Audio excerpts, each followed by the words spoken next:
pessoal, sejam bem-vindos ao Brasil Escola. Eu sou o professor Fred de Biologia e essa aula a gente vai falar sobre uma das doenças mais comuns no território brasileiro. Infelizmente a gente tem surtos muito grandes e recorrentes dessa doença, que é o Zika vírus. E é uma doença que vai junto, na mesma linha da dengue, da febre amarela, e é muito importante você conhecer ela.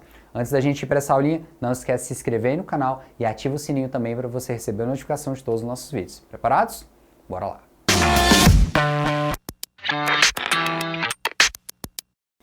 Galera, o Zika vírus, é uma doença também transmitida por um mosquito, por isso que a gente considera essa doença, esse vírus, um arbovírus, porque ele é transmitido por um artrópode, no caso um inseto, e também é transmitido pelo nosso queridíssimo Aedes aegypti, esse carinha aqui que você já sabe que ele transmite também febre amarela, ele também transmite a dengue, e agora a gente dá mais esse prêmio para ele, mais esse pacotinho, que é o Zika vírus, a sigla dele, Zika V. Esse vírus também tem uma transmissão principalmente urbana, já que o Aedes aegypti ele é um mosquito adaptado a viver próximo de cidades, próximo de áreas bem urbanizadas.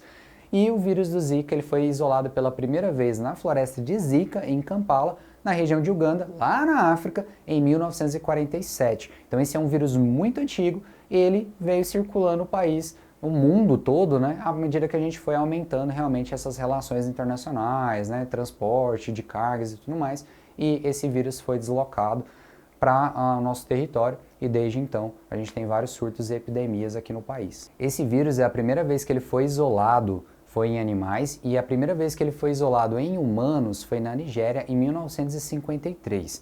A primeira vez que foi identificado esse vírus em transmissão comunitária foi no Chile em 2014 e infelizmente em 2015 a gente teve o primeiro surto e epidemia aqui no Brasil, na região do Nordeste. E na mesma época foi registrado alguns estudos que comprovaram uma associação do Zika vírus com duas enfermidades muito graves, que é a síndrome de Guillain-Barré e a microcefalia em recém-nascidos. E aí esse surto chamou a atenção do país todo e aí você deve lembrar, se você é dessa época, então se você é muito novo, o Brasil entrou realmente em estado caótico por conta do medo, de você ter esses nascimentos de microcefalia e esse surto de Zika no país todo. Galera, a transmissão do Zika, ela se assemelha à dengue e à febre amarela, porque são doenças muito parecidas e, como tem o mesmo vetor, ela é mais comum no momento em que o inseto é mais ativo, que é ao amanhecer e ao anoitecer. Então, a fêmea do Aedes que vai atrás da sangue para poder se reproduzir e acaba contaminando a pessoa ali com o Zika vírus. Diferente da dengue e da febre amarela, o Zika vírus apresenta um período que nós chamamos de incubação.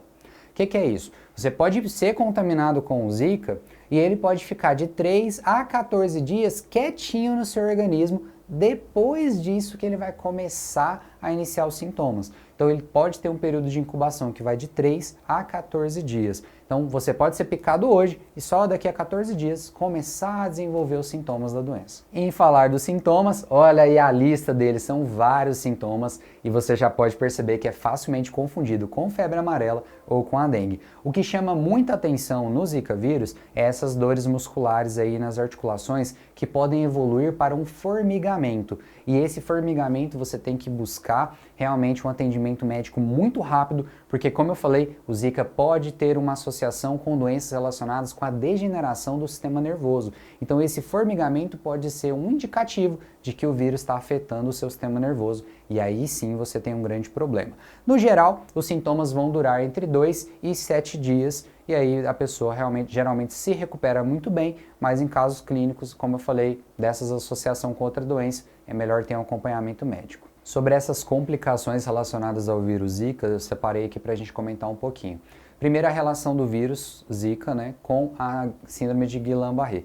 Gente, como eu falei, ela tem a ver começa com sintomas de formigamento, principalmente nos pés e nas mãos, depois vai evoluindo para a parte superior do corpo e pode causar paralisia. Ele realmente afeta as células do sistema nervoso e pode causar uma degeneração dessas células. E aí você tem todo o comprometimento ali do funcionamento desse sistema. Outra complicação, e é o que chama mais atenção e que preocupa principalmente as mulheres que estão iniciando o processo de gravidez, de geração ali de um indivíduo, é a relação do Zika vírus e a microcefalia. Já existe um termo para isso, que é a síndrome congênita do Zika vírus, onde esse vírus ele vai atravessar a placenta e ele vai atacar o feto, vai atacar o bebê ali e atrapalhar a formação das células nervosas, do sistema nervoso. e aí você tem um atraso e uma complicação do desenvolvimento desse sistema, o cérebro não se desenvolve, juntamente os ossos do crânio também não se desenvolvem, e aí a gente tem a diminuição do tamanho do crânio do bebê, por isso recebe o nome de microcefalia. Nessa imagem aqui você pode ver esse esquema da redução, né, do crânio, em uma criança acometida por essa enfermidade. Não podia faltar a gente falar sobre o diagnóstico do Zika, porque é bem complicado de ser identificado e ele pode ser bastante confundido com dengue ou até febre amarela.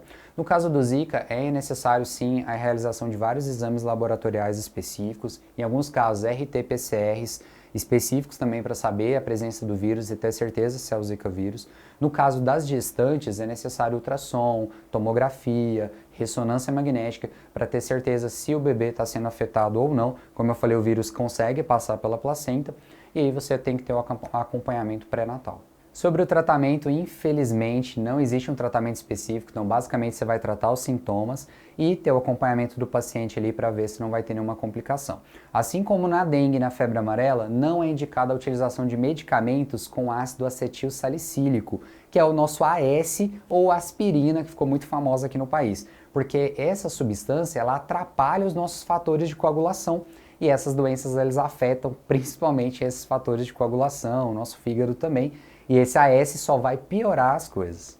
Em caso de uma gestante que foi diagnosticada com o Zika vírus, o acompanhamento pré-natal ele se torna obrigatório e com maior frequência do que o normal, para até que você tenha a confirmação de que esse vírus não atravessou a placenta e não afetou o desenvolvimento do bebê, né, do feto ali, durante todos os períodos de gestação.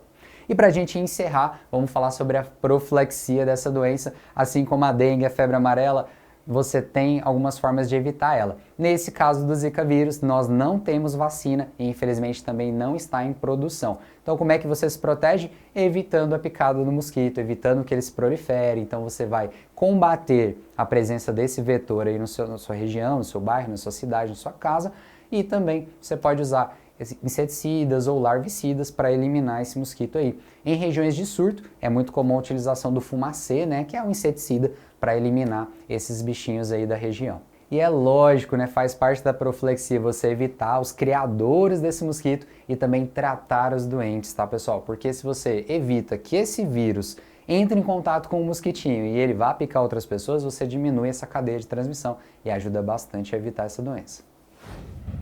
Galera, eu vou ficando por aqui, continue acompanhando essa série de vídeos aí sobre essas principais doenças que a gente tem aqui no nosso território e elas são extremamente importantes. Se você curtiu esse vídeo, não esquece de deixar o like e se inscrever no canal também se você ainda não é inscrito. Qualquer dúvida ou sugestão, deixa aí nos comentários. Até a próxima, tchau, tchau!